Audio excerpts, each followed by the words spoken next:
Welcome back to the programme. I'm Nima Abouwardi, and this week we're in Kuwait. Now, earlier we heard about how this state is trying to have fewer foreigners working here and how it wants to build the skills of its own people. Kuwait, like many other Gulf nations, struggles to get its citizens to leave government jobs and join the private sector, where hours are longer and pay is usually lower. In fact, 90% of the people who work in the private sector in this region are expats, and recruitment firms are being brought in to change that. I spoke to the boss of one and asked him if Gulf nationals apply for the jobs. It depends on how attractive the company is. So when we work with very big brands, they get a lot of applicants who are from the country. So if we work with some of the big banks in Doha, or we work in the banks here in Dubai or Abu Dhabi, a lot of local people will apply. Or if it's a government sector or the big airlines like Etihad and Emirates we work with, they are attractive.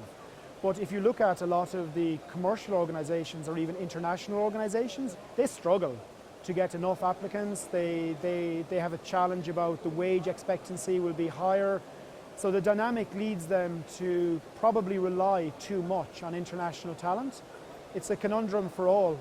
Doesn't stop people from trying though. So how does what you do fit into the Gulf's government schemes to get more nationals into the workforce? All organisations in the GCC would have some kinds of targets if they're governmental or they're local organisations to try and build their talent from their local workforce. For example, in the UAE, a lot of organisations have targets of 30%, and they have huge programmes to try and draw in and build talent, but that's a bit tricky to do when less than 10% of the people who live in Dubai are Emirati.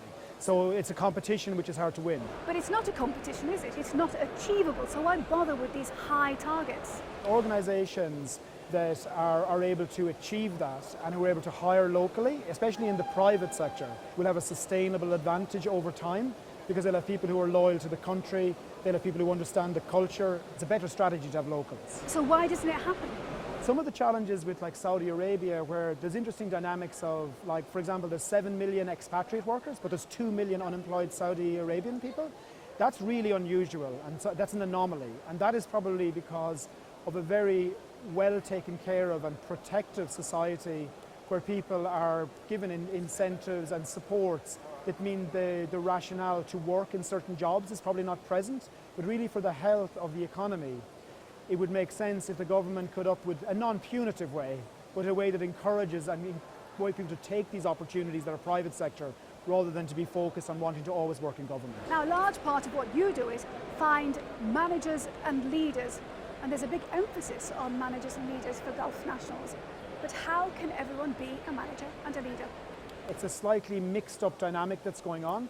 We know that there's a huge requirement for middle and senior management in terms of succession planning across all the GCC, and there isn't enough people, full stop, to fill all these roles. This means that younger people have an expectancy, and also that is often fulfilled, that they're quickly escalated if they're a local into a role of a lot of authority. That happens a bit due to the shortage of available talent, as opposed to it maybe being always on a merit basis. But really what it means in the end game is that there needs still to be huge investment into making accurate decisions about putting people in right jobs. There will need to be continue to be this training and development agenda with a lot of financial resource to develop local talent. But they need to get away from the idea that everyone's a leader or a manager, because most of the other developed economies around the world have very satisfied and effective workers who are different types of specialists, salespeople, engineers, technicians, customer facing, and a certain proportion are managers or leaders. But you don't have to be in charge of a load of people to be successful. That isn't the solution. David Barrett of Cutty speaking to me earlier. Now let's see what other business stories are making headlines across the region this week.